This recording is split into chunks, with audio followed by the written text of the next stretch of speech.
All right, this should be a lot of fun. Jay, for a guy who just had surgery. Yeah, did I have that okay? Well, Am I doing all right today, Skip? Yeah, what kind of stuff are you on today? That's the problem. The second the show ends, I will be back on painkillers. You'll be all right. This hurts. All right, let's talk about the Detroit Lions, who were the talk of the league when they started the season as well as they did, but now they've hit a bit of a bump.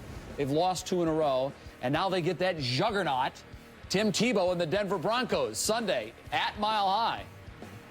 This could be a 3rd straight loss. Will it be? No, it won't be. The streak is over. It won't be. I don't think it will be. No, I'm going to say it won't be. And there's 2 reasons why. One, the Lions, they got a bye week. They're going into next week. You never want to try not to go into a bye week off of a loss. Just have to marinate on that too long. And the second reason why I don't think it is because Green Bay ahead of Detroit, right, and you got Chicago breathing down their neck, and they can't afford to lose any more games, especially with Chicago. They're starting to play a lot better. We know Green Bay's on another level. They're not going to catch them, but they could get caught from behind. And the other reason, they got to get that defensive line back to where it was in the first couple games of the season. Well, first of all, teams have picked up on the Lions being so aggressive. They're not blocking the D-line, especially on run plays. They're letting them run themselves out of the play. Right. It's almost like the John Terlick rule. He used to teach all those guys in Minnesota, the great Minnesota defensive line coach. You tackle the running back on the way to the quarterback. Right. We haven't gotten to that point yet as the Detroit Lions. You know, they're trying to get to the quarterback, but when the running back is coming, they're not tackling this guy. So they're going to have to get that schematic, whatever it is that Jim Schwartz and the coaches are teaching them, they're going to have to get that down to be a lot more successful, because all teams are going to do 2 tight sets, a fullback, and just gash them. They're going to just gash them all game long. You know, on paper, the Lions should win this game. If you just look at it face value, I don't think it's that kind of game. I just think that so many things are worked up against them that this is a game I think they're going to lose. Wow. Matthew Stafford, you don't know his health and his ankle. But Sean Hill's okay. Sean Hill's okay, fine. I'm just saying, but he hasn't played all year. Yeah. Okay.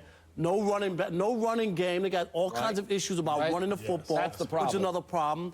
And then they've had a lot of things go right their way with the takeaways. And look on the road. The Lions are really going to go to 4-0 on the road to start the season.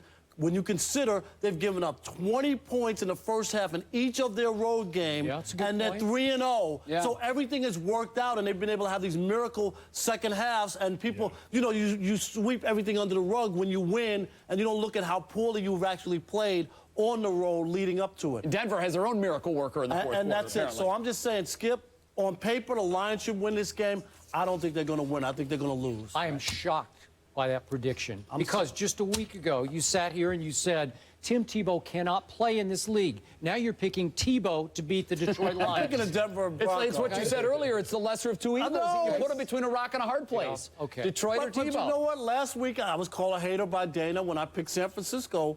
Atlanta to win the game. I'm just going by what I see. Okay, so the Pick Broncos them to lose every week. The Broncos traded their best receiver, Brandon Lloyd, and they just lost McGahee, their best back, their hammer between the tackles back for X number of weeks. It definitely won't be there this Sunday. Yet you're still telling me, Rob Parker, that here we go, you know, that Tebow's going to win this game, because he doesn't have much to work with there.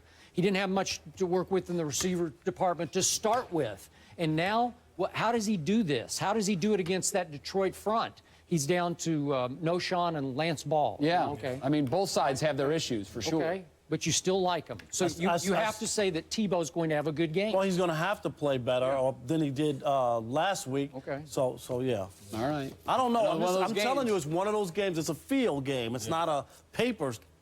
It's a feel. It's a Tebow game. We are taking a break. When we come back, it's a